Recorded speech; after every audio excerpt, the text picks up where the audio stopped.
I am an African. An economist named, you may not or may not know him, Milton Friedman. He wrote this. He wrote he wrote. may not know him. He wrote a paper called "No More Money," or an essay or an article called "No More Money to the IMF," basically.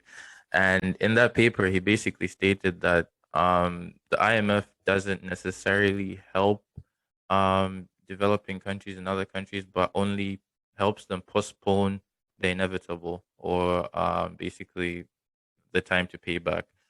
Do you agree with that statement, or or not? The thing with Milton Friedman was he was thinking mainly about rich people, I think, when in all his discussions about free market. Someone agrees with me, Nathan. And that because the IMF's it might be a problem, but it's a necessary evil in the world, because I mean, if a country's in really desperate condition, I mean, for example, when Zambia stopped paying its creditors last year, nobody's going to lend it money. Of an African country in the pandemic. Yeah, so no one was going to lend Zambia any more money after that from the private side. The only institutions that are going to be the institutions like the IMF and the World Bank and the African Development Bank, and maybe some bilateral creditors. And so you need that money. I mean, the cost of not having that money is people in Zambia would have had less money to buy the vaccines, to buy medicines, to buy protective gear, to buy food in some cases. And so the suffering would have been much worse. The conditions might be harsh. There's certainly problems with the IMF, but without it, I think in many cases countries could be worse off.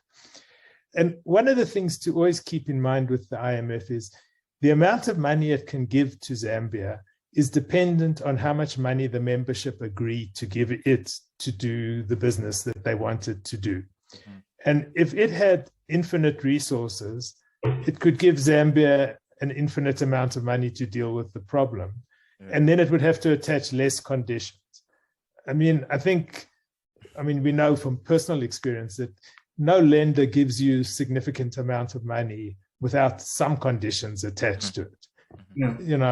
There's always a catch. There's always a catch. And it's responsible. I mean, if you're going to give your money out to someone, to lend it to them, you want to know that it's going to be used for the purpose that you want it to be, you think they should use it for. And they're going to resent you if you start asking too many questions. And that's just the nature of debtors and creditors. But the conditions of part of the problem in the 80s was the conditions were ideologically driven in the neoliberal sort of height of the neoliberal order.